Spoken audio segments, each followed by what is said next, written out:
afternoon. Miss Jess here. I am here to talk to you about pollinator water stations.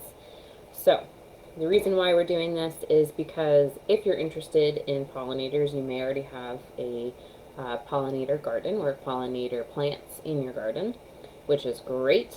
And that means that we're interested in attracting pollinators. So why would you want a water station? Well, it's just another way to attract these little friendly pollinators, our friends, to our garden. So I'll be referencing a lot information that I received from Penn State Master Gardeners.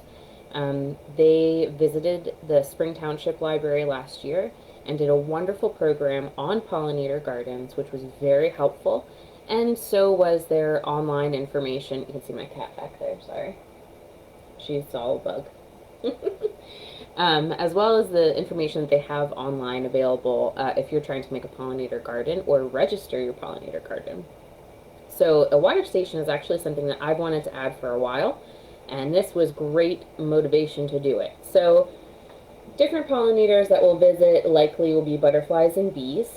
So something you want to keep in mind is that unlike a bird bath where you can have a little bit more depth, you do want this to be pretty shallow. You also want to have a way to keep them from sinking into the water and potentially drowning. Butterflies do drown pretty easily, so we want to be mindful of that when we're choosing what we want to use as our water source. So, and just by the way, I'll also talk about how we can make this a source of food if you'd rather do that or in addition to that. So we'll discuss that too. So I picked two different things that I'm going to do. If you look on Pinterest, there is a wide variety of ideas of ways that you can do this very low cost and different aesthetic appeals. So I just picked two of them, but there are many others out there. And it can even be more simple than what I am doing today. So the first one, super easy. I went to Michael's and I found this cute little tray. And pretty much all I'm going to do is add some of these beads, which I picked up from, or glass gems, I guess, from the dollar store.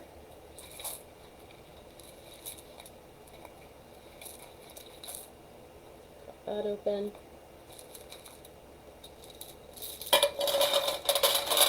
And I'm going to place the beads in here.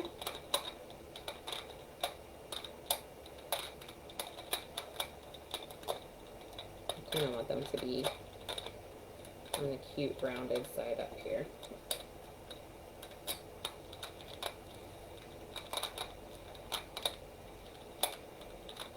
So this is a little bit too many, you can see. I don't need quite that many, so I am going to take just a small handful. Oh, one was broken too. I'll keep an eye out for that, I guess. I'll take a small handful out.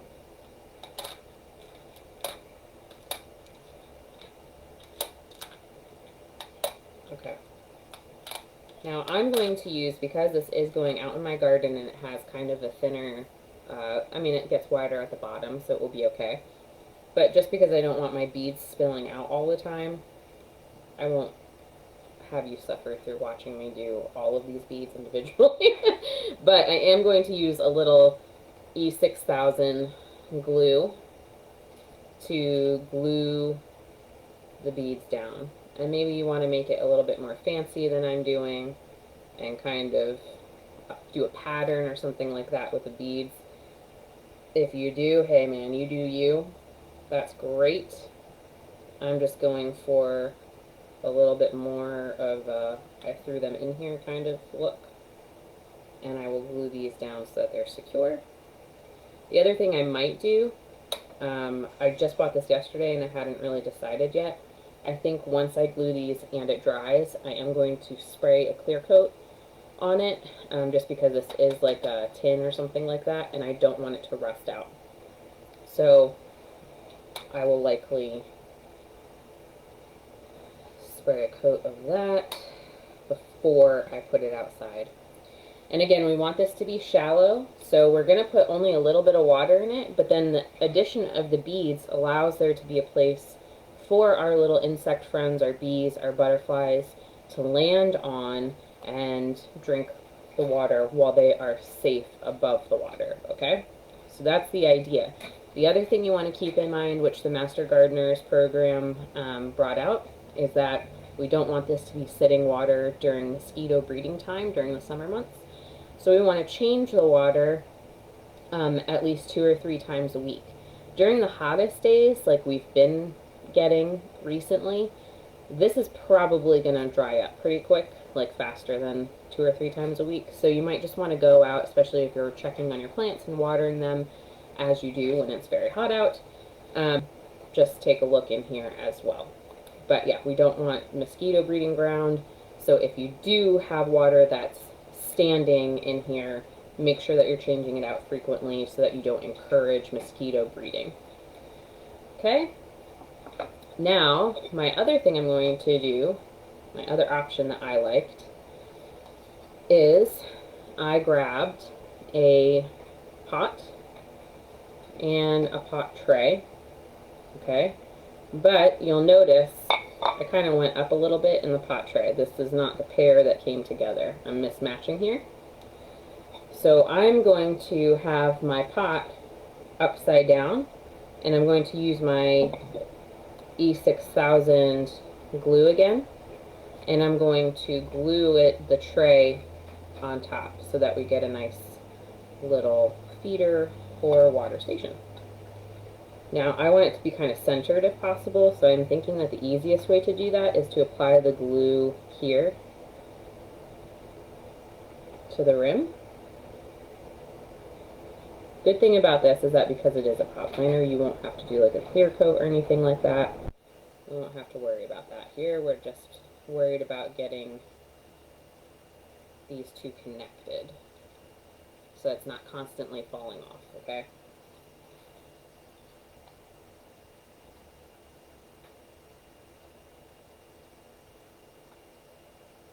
Okay. I think that's about even. And then I'm just going to let that dry. For this one, I wanted to go with a little bit more of a natural look. And so,